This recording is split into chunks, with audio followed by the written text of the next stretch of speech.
la sangre rociada del sacrificio. Y mojará el sacerdote su dedo en la sangre, y rociará de aquella sangre 7 veces delante de Jehová hacia el velo del santuario.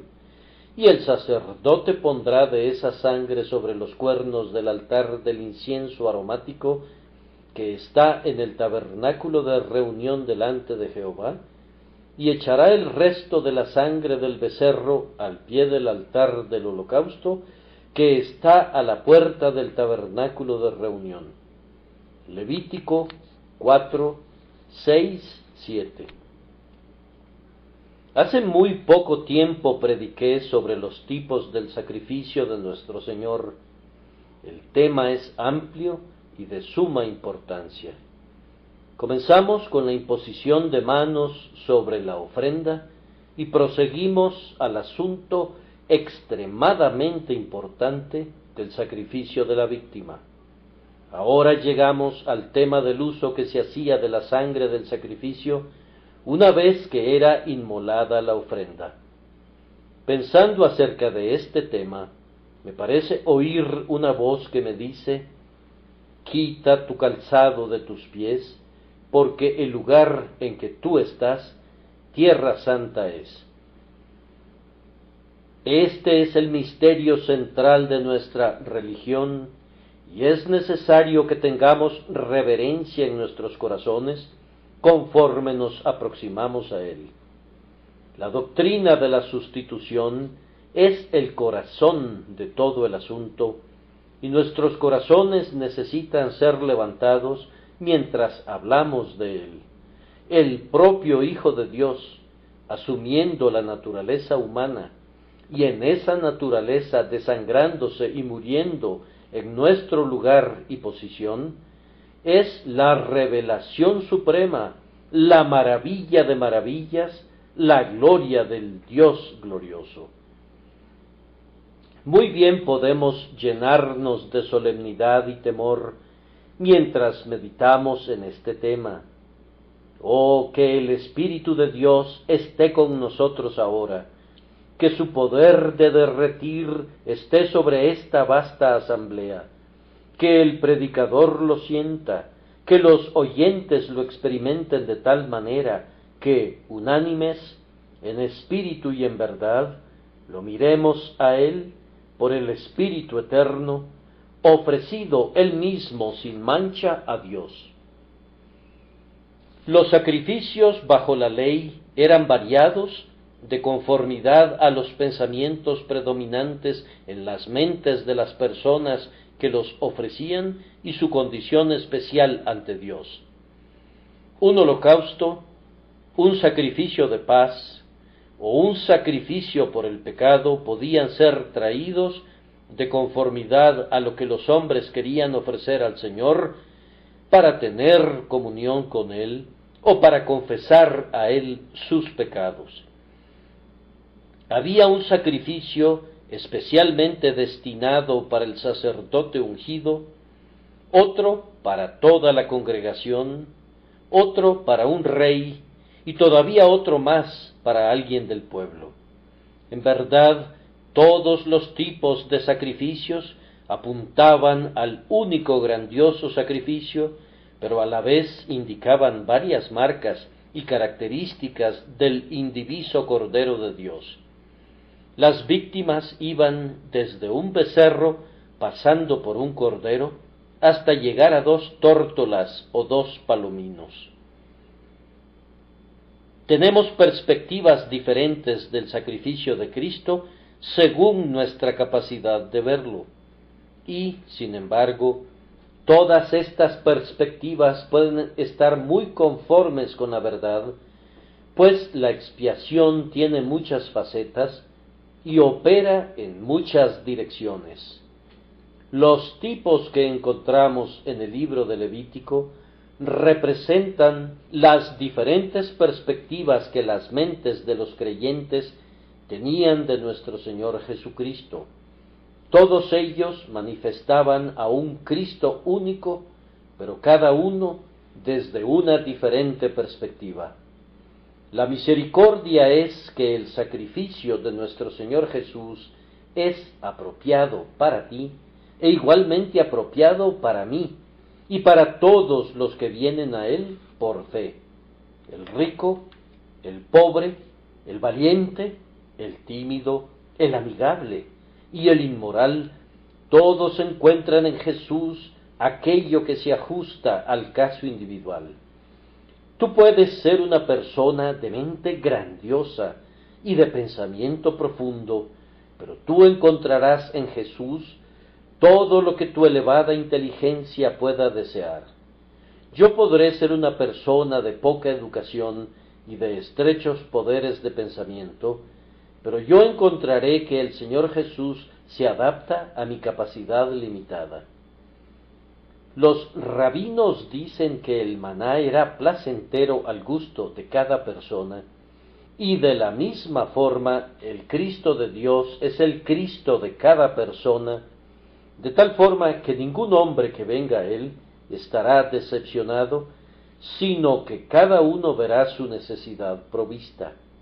Cada hombre encontrará su caso perfectamente resuelto por la expiación del Salvador, tanto como si Jesús estuviera preparado para resolver únicamente su caso, como si ese hombre fuera el único pecador bajo el cielo, o Jesús fuera un redentor enviado únicamente para él entre todas las familias de los hombres.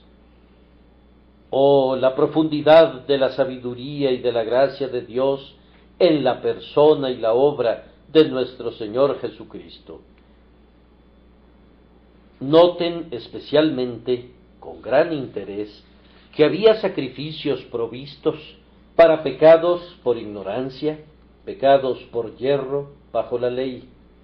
Por lo tanto, podemos concluir con seguridad que un pecado por ignorancia es un pecado.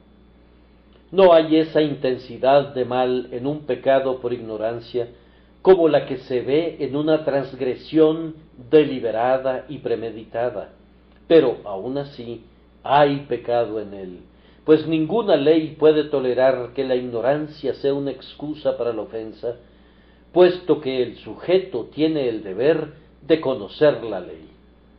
Aun si yo hago aquello que es malo, con el deseo sincero de hacer lo correcto, aun así mi acto indebido tiene una medida de pecado en él. Ninguna cantidad de sinceridad puede convertir la injusticia en justicia o transformar la falsedad en verdad. Pueden ilustrar esto con los severos hechos de la naturaleza. Ciertos inventores han creído que ellos podrían volar y con una fe perfectamente honesta han saltado al vacío desde un elevado despeñadero, pero su honesta creencia no los ha salvado del resultado de violar la ley de la gravedad. Han caído a tierra y se han despedazado tan cierta y terriblemente como si no hubieran creído realmente en sus poderes de volar. Si un hombre toma un veneno mortal creyendo que es una medicina que proporciona salud, su sinceridad no impedirá el curso natural del resultado, morirá en su error. Así es precisamente en el mundo moral y espiritual. Los pecados cometidos en ignorancia todavía constituyen pecados ante el Señor, o de otra manera, no se habría provisto una expiación por ellos. Sin el derramamiento de sangre, no hay remisión ni siquiera de los pecados cometidos en la ignorancia. Pablo perseguía ignorantemente a los santos, pero de esa manera incurrió en pecados que requirieron ser lavados. Eso le dijo Ananías, y Pablo así lo sentía, pues él se autonombró el primero de los pecadores, ya que perseguía a la iglesia de Dios. Cuando el pueblo pecaba por ignorancia y el asunto estaba oculto a los ojos de la asamblea, Debían traer una ofrenda tan pronto como el pecado fuera conocido. Si tú has transgredido ignorantemente, hermano mío, puede llegar el momento cuando descubras que estabas pecando, y entonces tu corazón se deleitará cuando sepas que el Señor Jesús ha expiado tus pecados aún antes de que supieras que eran pecados. Me gozo grandemente al pensar que se haya provisto un sacrificio de esa naturaleza, puesto que puede resultar que el mayor número de nuestros pecados sean pecados de los que no hemos estado conscientes, ya que la dureza de nuestro corazón ha impedido que descubramos nuestro error. Tú puedes haber pecado, y sin embargo, no tener una conciencia de ese pecado en el presente. Sí, y puede ser que nunca tengas conciencia de esa ofensa particular en este mundo, y sin embargo, será de todas formas un pecado. Muchos hombres buenos han vivido con un mal hábito y han permanecido con él hasta la muerte, y sin embargo, no han sabido que era malo. Ahora, si la sangre preciosa de Jesús sólo quitara el pecado que hemos percibido en detalle, su eficacia estaría limitada por la iluminación de nuestra conciencia, y por lo tanto, algún pecado gravoso podría ser pasado por alto y probaría ser nuestra ruina. Pero puesto que esta sangre quita todos los pecados, borra aquellos que nosotros no descubrimos, así como también aquellos que nosotros lamentamos. Líbrame de los que me son ocultos. Es una oración para la que la expiación de Cristo es una respuesta plena. La expiación actúa de conformidad a cómo ve Dios al pecado y no de conformidad como nosotros lo vemos, pues nosotros solo lo vemos en parte, pero Dios lo ve plenamente y lo borra completamente. Cuando nosotros descubrimos nuestra iniquidad, nuestro deber es llorar por su causa, con arrepentimiento verdadero y profundo. Pero si hay algunos pecados cuyos detalles no hemos discernido, y consecuentemente no los hemos confesado separadamente mediante un acto de arrepentimiento específico, sin embargo, a pesar de eso, el Señor quita ese pecado nuestro, pues está escrito: la sangre de Jesucristo su Hijo nos limpia de todo pecado. Esos desconocidos sufrimientos de Cristo que menciona tan sabiamente la liturgia griega, han quitado de nosotros esos pecados desconocidos que nosotros no podemos confesar en detalle, porque todavía no los hemos percibido. Bendito sea Dios por ese sacrificio que limpia para siempre no sólo nuestras faltas deslumbrantes, sino aquellas ofensas que el autoexamen más minucioso no ha descubierto todavía. Después que la sangre había sido vertida al sacrificar la ofrenda, y así se había hecho la expiación, 3 actos diferentes se debían realizar por parte del sacerdote. Los tenemos descritos en nuestro texto, y si ustedes amablemente miran, verán que casi las mismas palabras se repiten en los versículos 17 y 18, y asimismo en el versículo 25 y en el versículo 34, donde con menos detalle se expresa casi el mismo acto. Y mojará el sacerdote su dedo en la sangre, y rociará de aquella sangre 7 veces delante de Jehová hacia el velo del santuario. Y el sacerdote pondrá de esa sangre sobre los cuernos del altar del incienso aromático, que está en el tabernáculo de reunión delante de Jehová, y echará el resto de la sangre del becerro al pie del altar del holocausto, que está a la puerta del tabernáculo de reunión. Todo esto es simbólico de la obra del Señor Jesús y de los múltiples efectos de su sangre. Había tres cosas. Primero, mojará el sacerdote su dedo en la sangre y rociará de aquella sangre 7 veces delante de Jehová hacia el velo del santuario.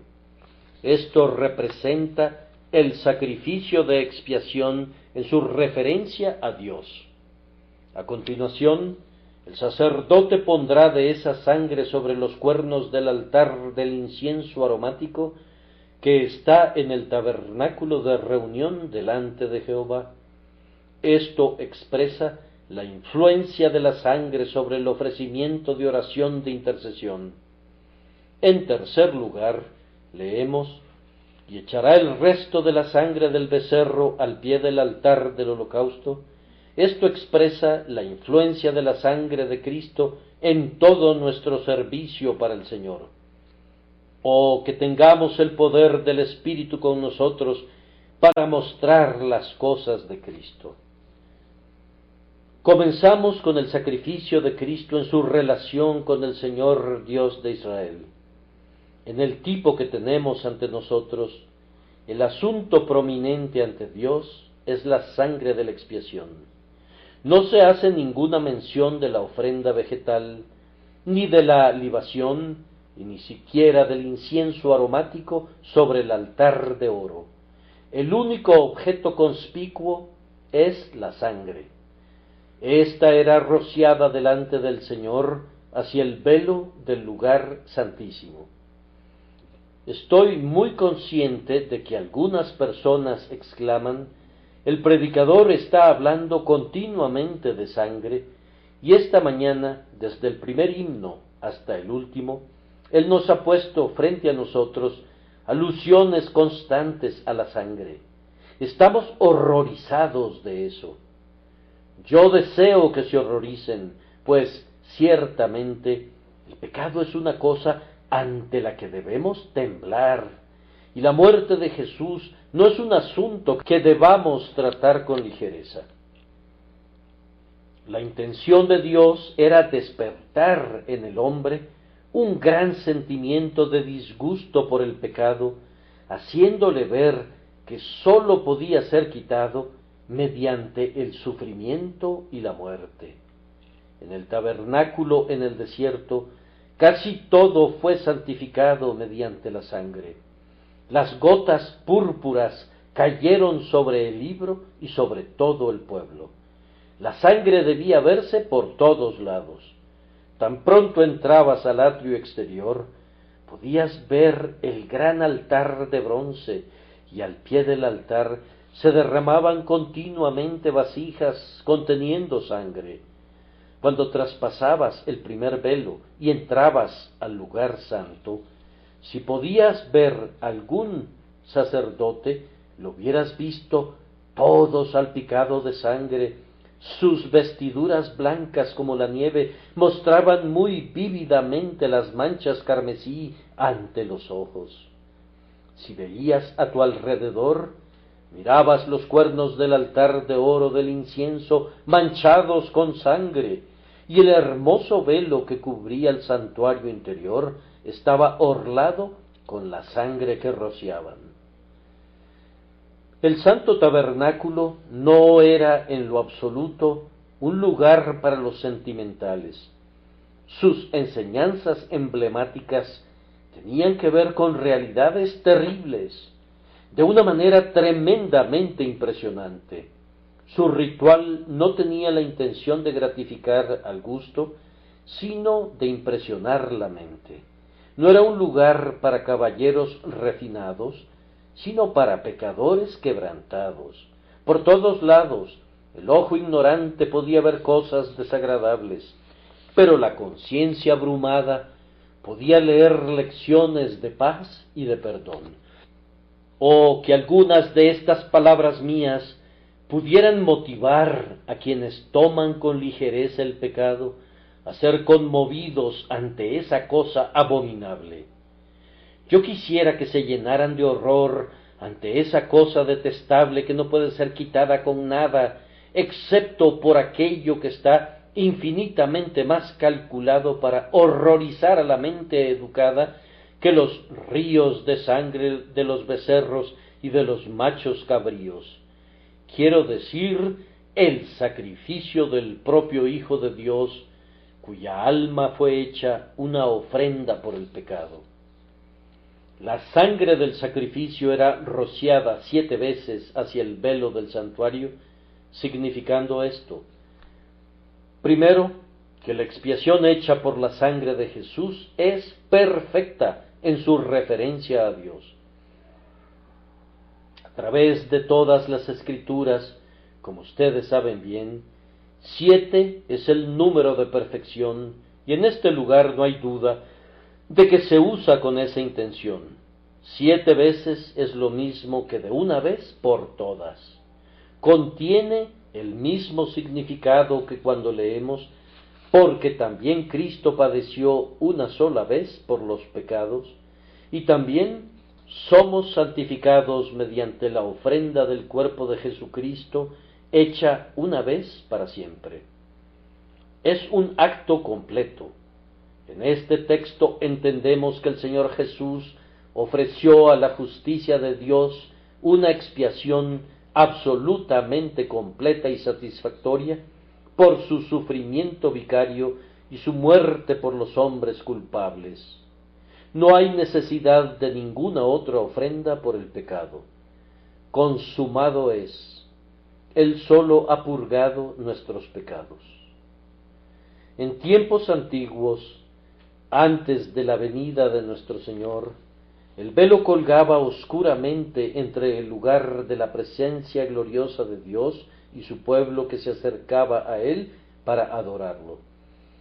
Sólo era levantado por un momento, una vez al año, y entonces sólo un hombre podía entrar al Santo de los Santos de entre todos los hombres por un breve espacio, pues el camino hacia el lugar santísimo no había sido hecho manifiesto, pero la sangre era rociada hacia el lugar donde la gloria de Dios tenía el agrado de morar, indicando que el acceso a Él sólo podía ser por medio de la sangre. Aunque ese moderno pensamiento querrá contradecirme, no cesaré de afirmar perpetuamente que el resultado más grande de la muerte del Señor Jesús fue en lo relacionado con Dios. No sólo nos reconcilia con Dios por su muerte y convierte nuestra enemistad en amor, sino que Él ha llevado el castigo de nuestra paz, y así engrandeció la ley y la hizo honorable. Dios, el juez de todos, puede pasar por alto la transgresión, la iniquidad y el pecado sin violar su justicia.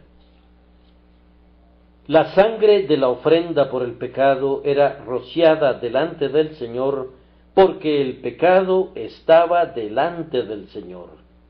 David dice: contra ti solo he pecado. Y el hijo pródigo clama: he pecado contra el cielo y contra ti.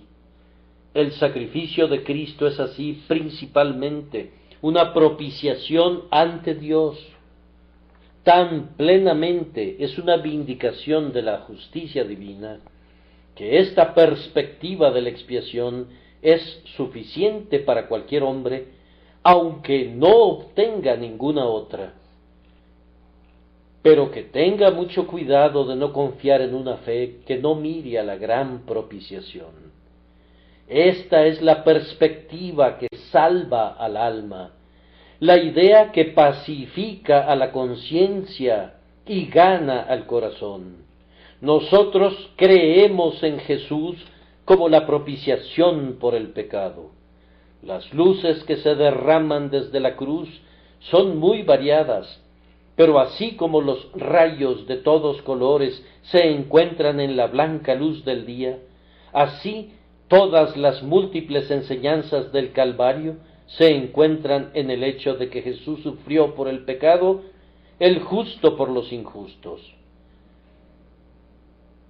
¿Acaso sus corazones no se sienten gozosos al pensar que el Señor Jesucristo ha ofrecido una expiación perfecta, cubriéndolo todo, quitando cada obstáculo a la misericordia de Dios, limpiando el camino para que el Señor justifique al culpable muy justamente.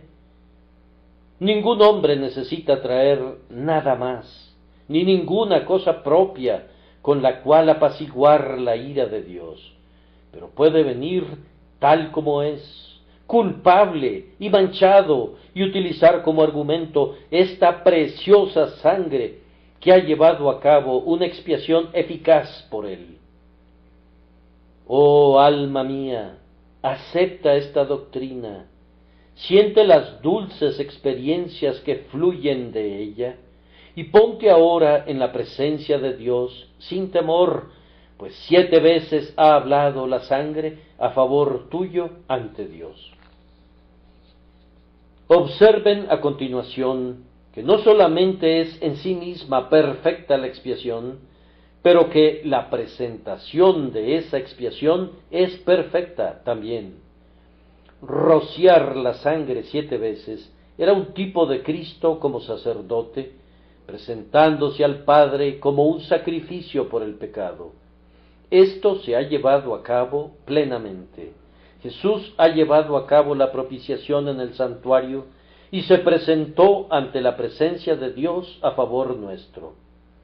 Aquí están las propias palabras del apóstol. Por su propia sangre entró una vez para siempre en el lugar santísimo, habiendo obtenido eterna redención.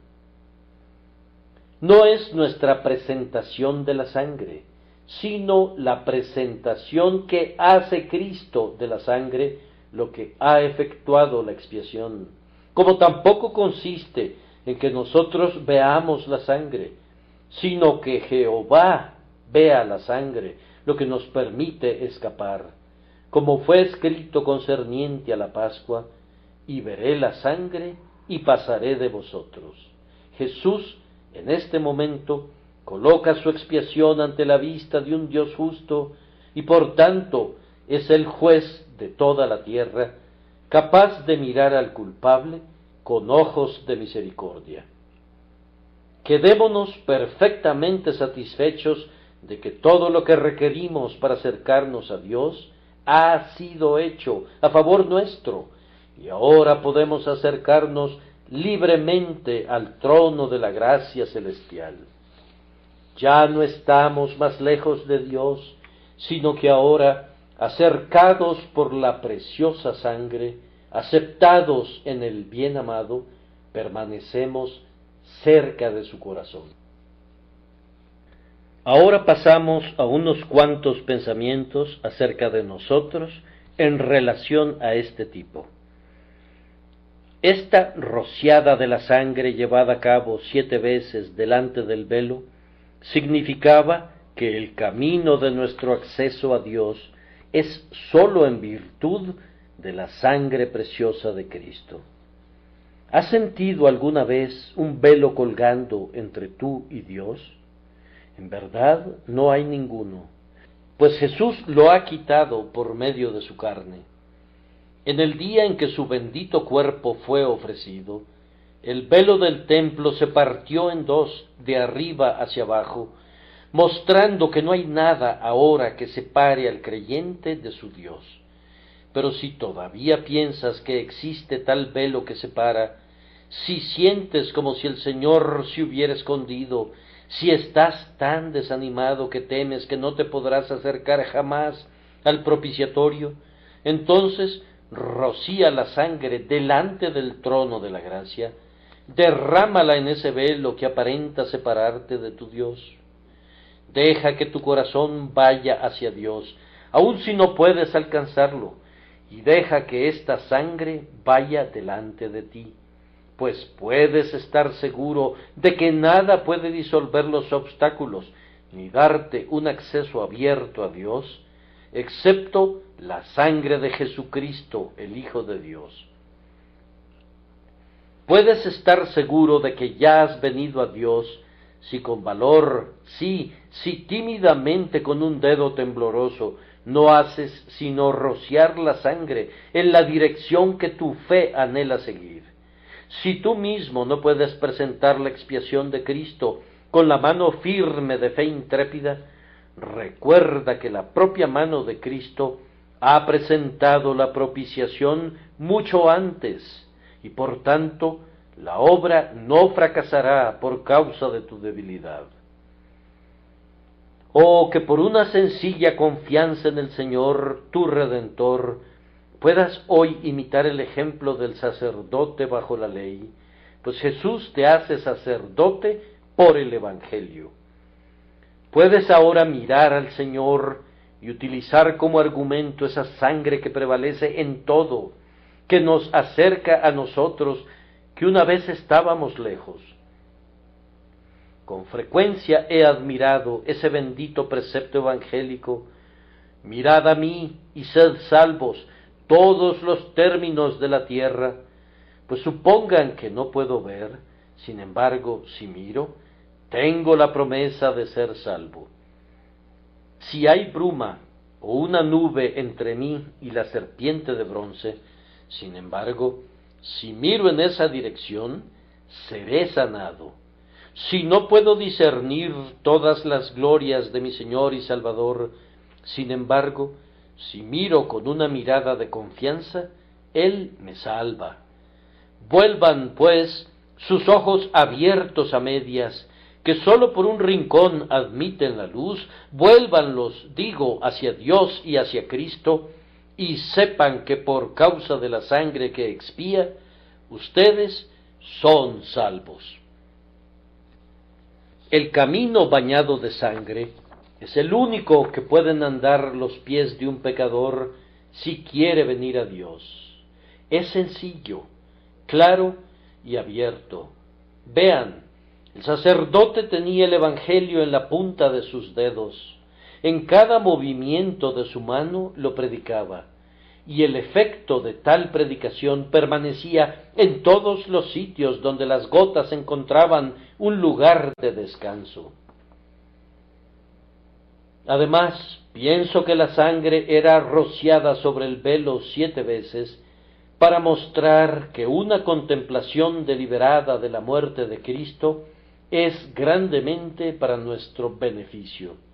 Cualquier otra cosa pueden tratar con ligereza, pero el sacrificio del Calvario debe ser considerado seriamente una y otra vez. Aún 7 veces debe meditarse. Lean la historia de la muerte de nuestro Señor en los 4 evangelistas y ponderen cada detalle hasta que estén familiarizados con sus aflicciones. Quisiera que se supieran la historia de memoria, pues nada le hará más bien al corazón. Lean de nuevo el Salmo 22 y el capítulo 53 de Isaías cada día, si tienen alguna inquietud de corazón acerca del pecado, y pídanle a Dios que los ilumine para que puedan ver la grandiosidad extrema de su gracia para con nosotros en Cristo Jesús. Oh, que ustedes pudieran creer en el Cordero de Dios con todo su corazón. Los ángeles anhelan mirar en estas cosas. Por tanto, les ruego, no descuiden una salvación tan grande. Piensen con amor en el sacrificio de expiación. Deben considerarlo una segunda vez. Háganlo una tercera vez, háganlo una cuarta vez, háganlo una quinta vez, háganlo una sexta vez, háganlo una séptima vez. Recuerden también que esto establece cuán grande ha sido nuestra culpa, puesto que la sangre debe rociarse 7 veces antes de que la obra de expiación pueda ser vista plenamente por ustedes. Nuestra culpa es 7 veces negra, por tanto, tiene que haber una limpieza que lave 7 veces. Si ustedes argumentan la sangre de Jesús una vez y no obtienen paz por eso, arguméntenla nuevamente. Y si la carga todavía permanece en su corazón, continúen argumentando con el Señor, utilizando el único argumento que prevalece, y este es que Jesús derramó su sangre. Si por el momento presente ustedes no obtienen paz mediante la sangre de la cruz, no concluyan por eso que su pecado es demasiado grande para ser perdonado, pues no es así. Todo pecado y blasfemia será perdonado a los hombres. Un conocimiento más pleno de Él, que ha conseguido la paz mediante su sangre, calmará la tempestad de sus mentes. Cristo es un grandioso Salvador para grandes pecadores, y su preciosa sangre puede quitar las manchas más negras de la iniquidad. Véanla rociada 7 veces por el pecador, 7 veces contaminado, y descansen sus almas en él, aunque 7 demonios hayan entrado en ustedes. Dios, que nos ordena perdonar aún hasta 70 veces 7, no establece límites para su propio perdón. Reflexionen con seriedad que si su caso les parece a ustedes muy difícil, puede ser tratado por esta sangre rociada 7 veces. Si tú dices, mi corazón es tan duro, no puedo lograr que sienta, o si dices, soy tan frívolo e insensato que olvido lo que una vez aprendí, entonces continúa mirando a la sangre de Jesús y obtén esperanza de allí, aún hasta 7 veces.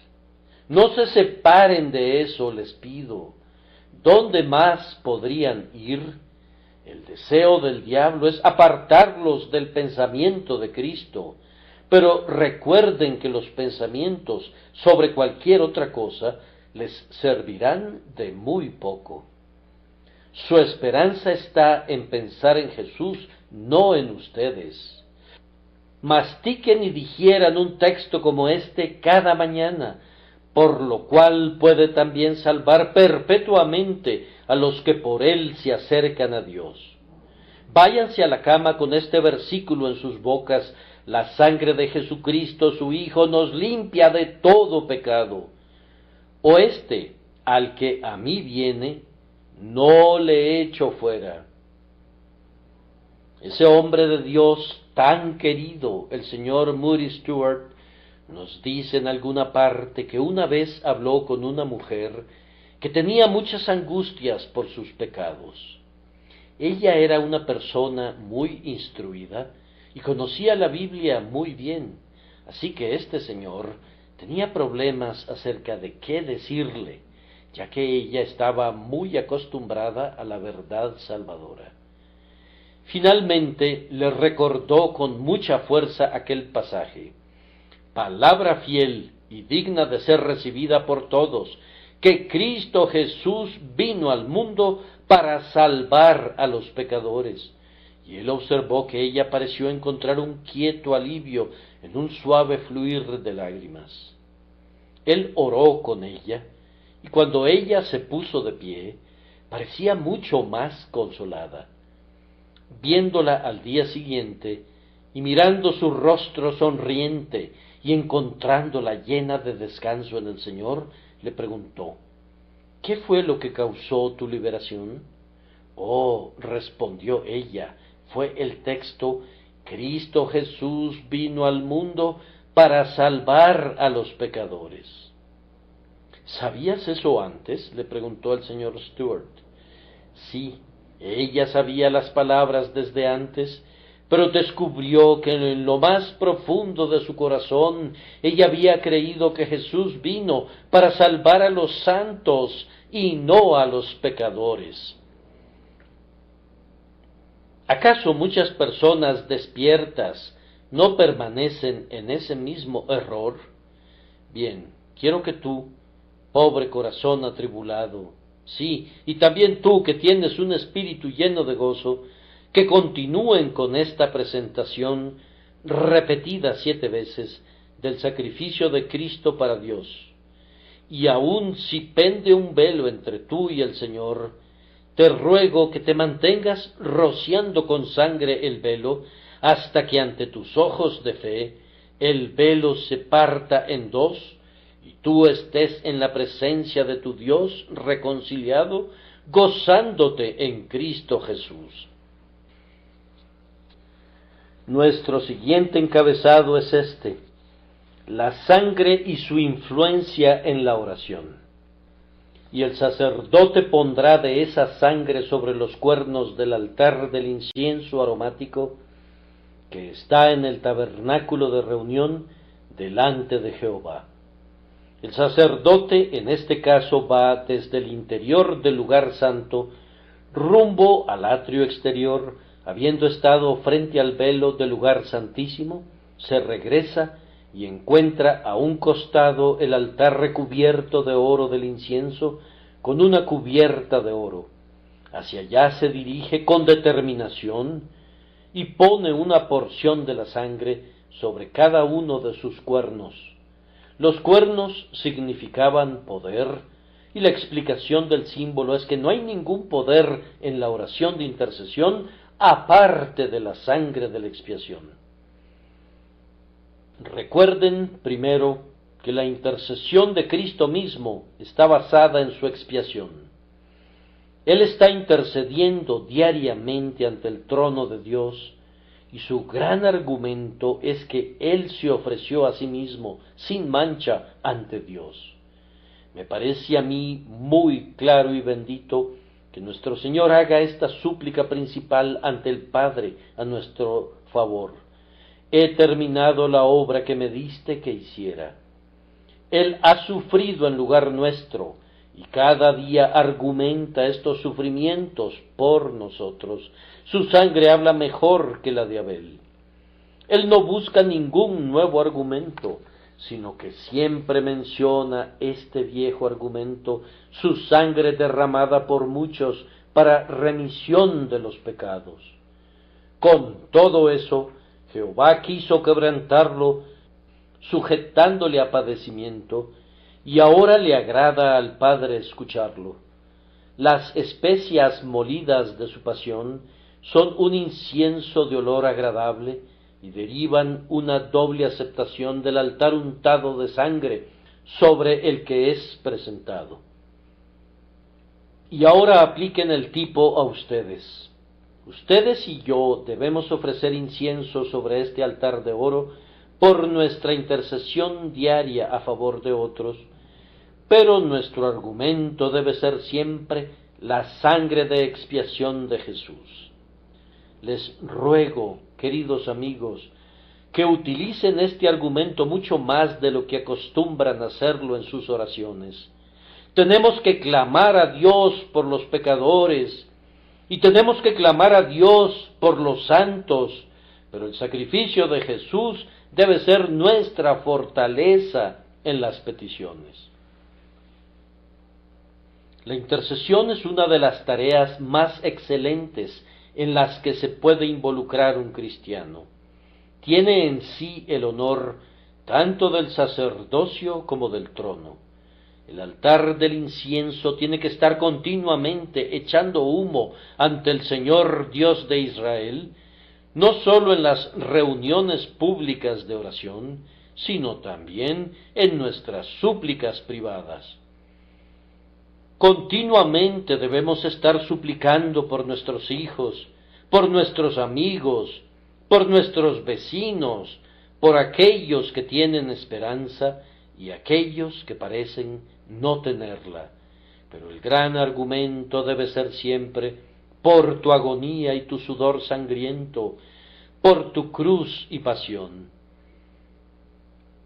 Ofrece el dulce incienso del amor y fe y esperanza, y descansa sobre los carbones ardientes de un fuerte deseo, pero unta la sangre en el cuerno de tu altar. La sangre tiene una voz que perfora los cielos. Venganza, clama la sangre de Abel, pero la rica sangre de Jesús inmolado, paz, clama fuertemente por todas sus venas. Tengan cuidado de no introducir ningún otro argumento, o si utilizan otro, debe ser algo muy subsidiario a este argumento principal. Podemos decir: oh Señor, salva a los hombres, porque sus almas inmortales son preciosas. Sálvalos para que escapen de una miseria sin fin y para que puedan manifestar el poder de tu gracia. Sálvalos también para que tu palabra no regrese a ti vacía y que tu iglesia pueda ser construida por sus medios.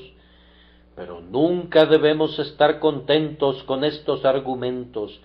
Debemos incluir el nombre de Jesús, pues cualquier cosa que pidamos en ese nombre, la recibiremos.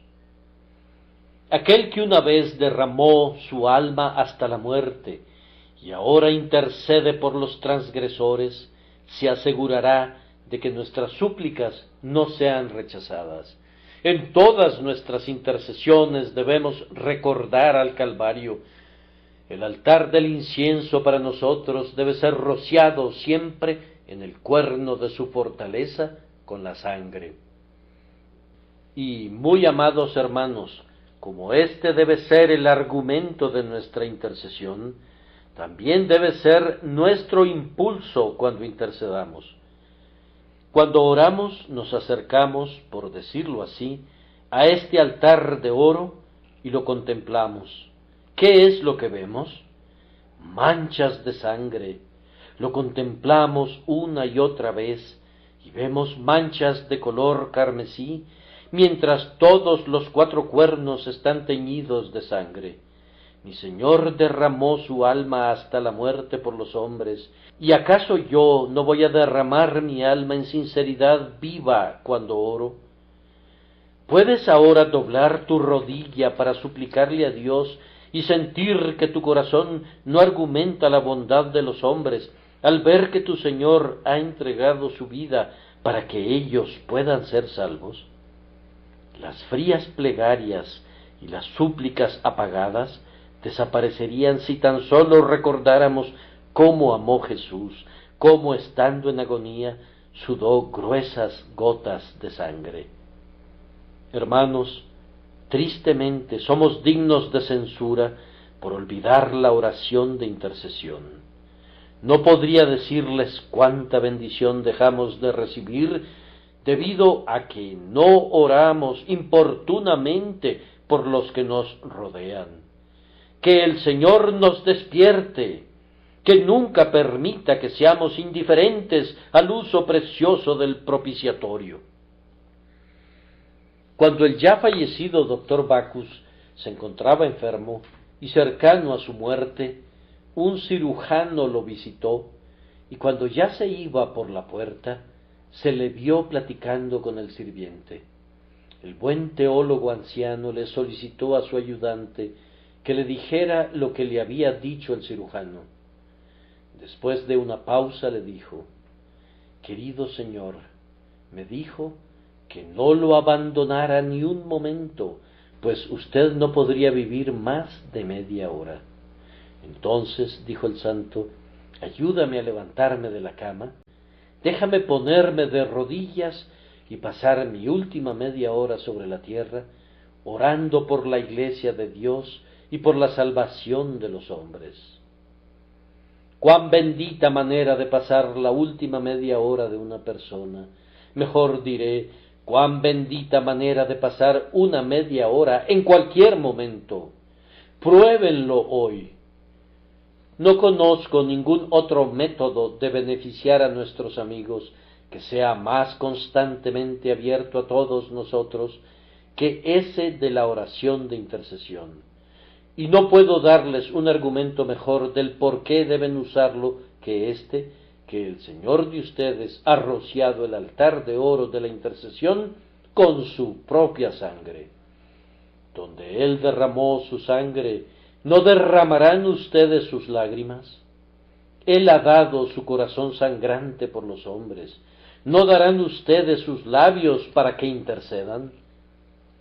Pienso también que untar los cuernos del altar con sangre tiene la intención de darnos un gran ánimo y seguridad siempre que venimos a Dios en oración.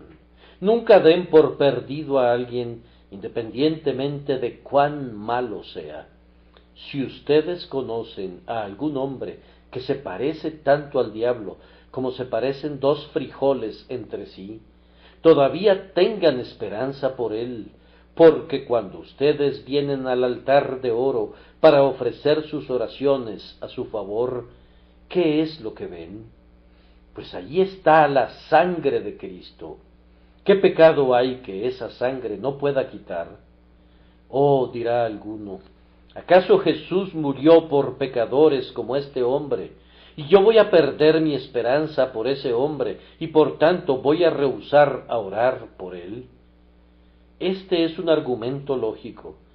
Nosotros somos lentos para trabajar por otros hombres, debido a que somos lentos de corazón para esperar su salvación, y esto se desprende de nuestra estrecha perspectiva de nuestro Señor Jesús.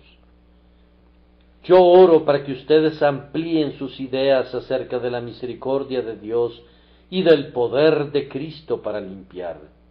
No oren con una fe fantasma, sino con una sólida confianza, diciendo, Señor, no hago sino seguir con mis lágrimas allí donde tú has estado con tu sangre. Estoy suplicando por el perdón de este hombre, y tú también estás intercediendo por los transgresores.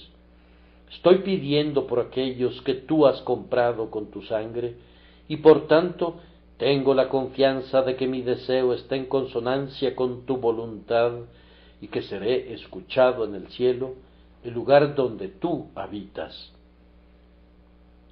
Cuando oremos, argumentemos con vehemente deseo la sangre de Jesucristo. Tal vez menos peticiones, pero más argumentos acerca de los méritos de Cristo harían mejores oraciones.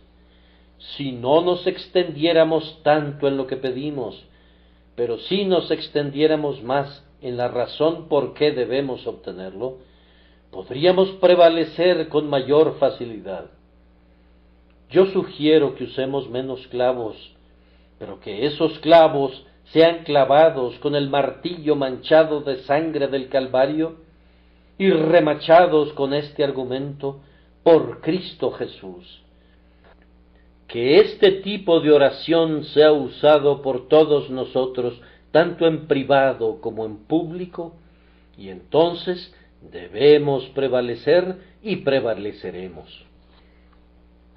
El tiempo vuela demasiado rápidamente el día de hoy, y por tanto debo pasar por alto muchas cosas que había considerado mencionar.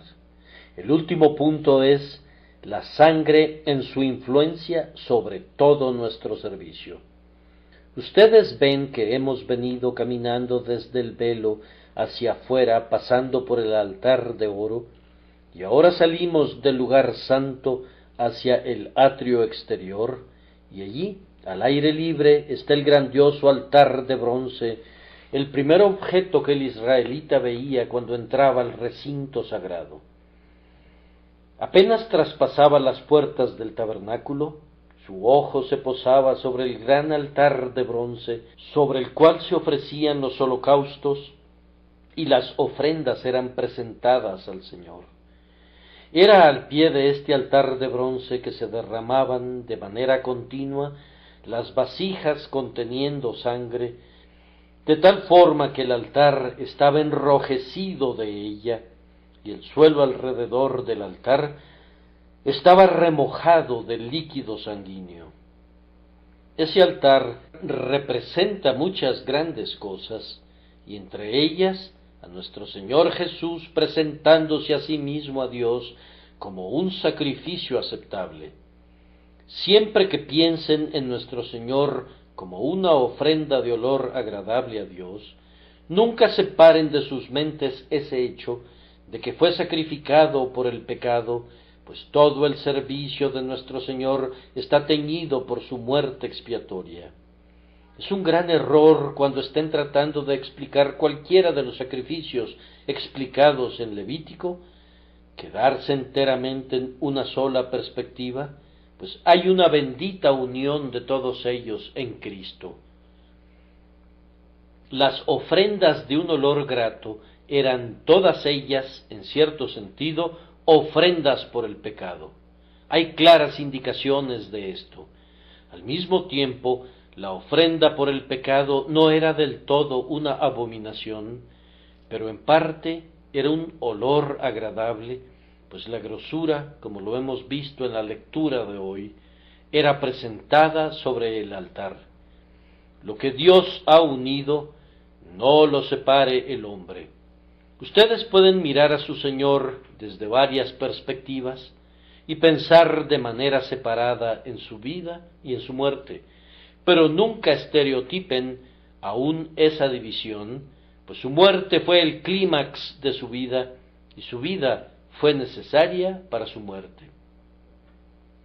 Siempre piensen en Jesús, en todas sus meditaciones sobre Él, como presentándose a sí mismo a Dios y derramando su alma hasta la muerte como una expiación.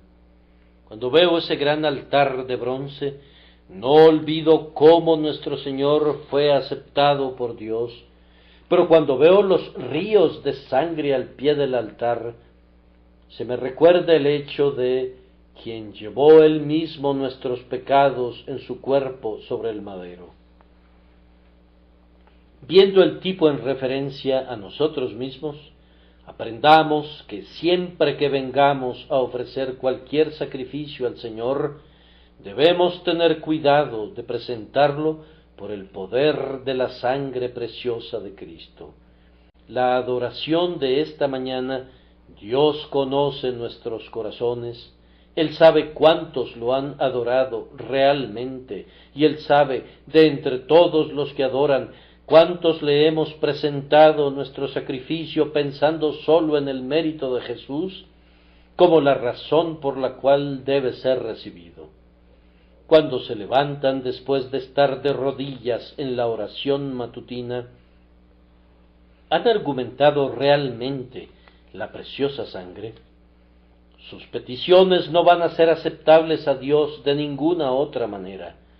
Cuando están orando a la caída de la tarde, están hablando con el Padre Celestial, ¿tienen sus ojos sobre Cristo? Si no es así, tu devoción será rechazada. Lo mismo que sucede con la adoración en forma de oración, así también sucede con la adoración en forma de alabanza. Los sonidos dulces son muy deleitosos cuando cantamos alabanzas a Dios, pero a menos que el altar sobre el que colocamos nuestros salmos y nuestros himnos esté manchado de sangre, no serán aceptados a pesar de su belleza musical. También traemos a Dios nuestras ofrendas conforme Él nos prospera.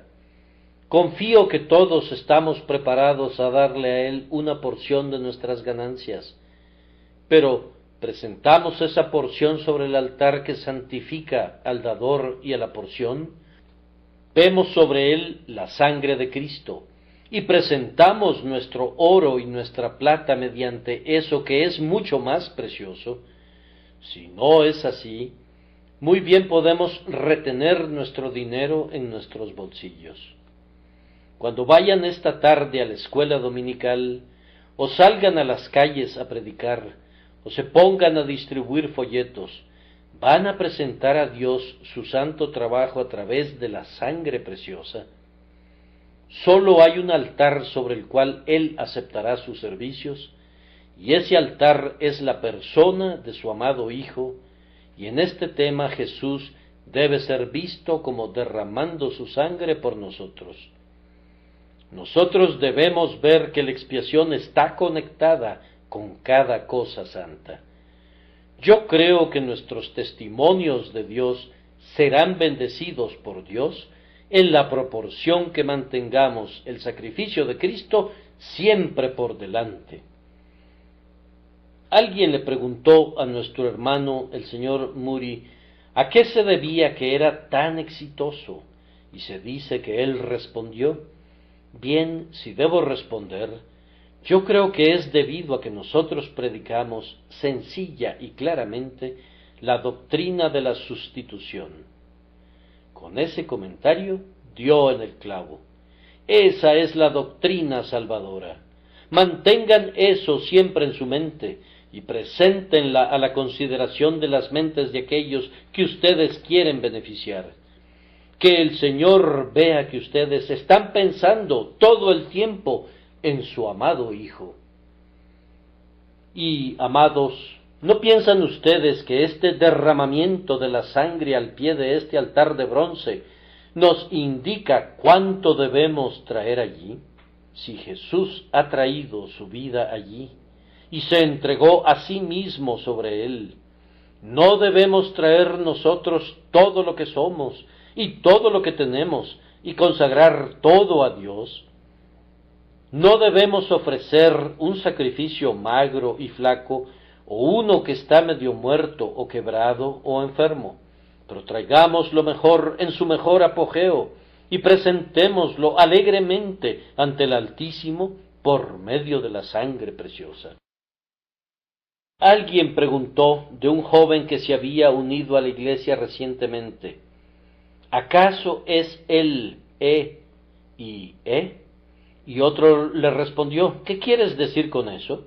Pues, dijo el primero, quiero decir, ¿está él enteramente entregado a Cristo? ¿Se da él en espíritu, alma y cuerpo a Jesús? Ciertamente, cuando vemos el altar con Cristo mismo sobre él y su sangre derramada allí, debemos reconocer que si podemos pasar nuestra vida entera trabajando llenos de celo y luego morir la muerte de un mártir, no habríamos entregado ni la mitad de lo que ese amor asombroso merece. Debemos ser estimulados y avivados por la visión de la sangre sobre el altar de bronce. Por último, ustedes pueden observar que la sangre era derramada al pie del altar. ¿Qué podría significar eso, sino que el altar de la ofrenda de acción de gracias estaba sobre y se erigía desde una base de sangre? Así, todas nuestras obras para Dios, nuestros sacrificios por su causa, deben surgir del amor que Él ha manifestado en la muerte de su amado Hijo.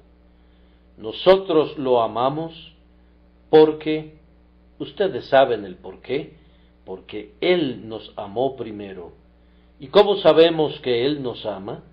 Miren a la muerte de Jesús como la evidencia más segura. Yo anhelo poner todo mi ser sobre ese altar y sentiría al hacerlo que a pesar de todo ello no le estoy dando absolutamente nada a mi Dios, sino solo presentándole a Él lo que su amado Hijo ha comprado 1.000.000 de veces al haber derramado la sangre de su vida. Cuando hayamos hecho todo, todavía seremos siervos inútiles, y lo diremos. Todo lo que hemos dado a Dios ha sido presentado como producto de la gratitud por el hecho de que de tal manera nos amó Dios a nosotros, que ha dado a su Hijo unigénito para que muriera por nosotros, para que tuviéramos vida a través de Él. Llenen el altar, que haya muchas ofrendas acumuladas sobre él, que hecatombes lancen su humo sobre el altar que está construido sobre el indecible don de Dios. Cuando el pecado es quitado, el servicio es aceptado. Entonces ofrecerán becerros sobre tu altar. No intenten presentar ninguna ofrenda de obras propias hasta entonces, pues los pecadores que no han sido perdonados traen ofrendas inaceptables. Primero, que la sangre sea reconocida y dejen que la expiación plena sea gozada. El servicio prestado a Dios con un deseo de mérito personal es abominable a sus ojos, pero cuando nuestro mérito se encuentra todo en la divina persona de su Hijo, entonces Él nos aceptará y también a nuestra ofrenda en Cristo Jesús. Que Dios les conceda, amados oyentes, ser aceptados en el amado. Amén.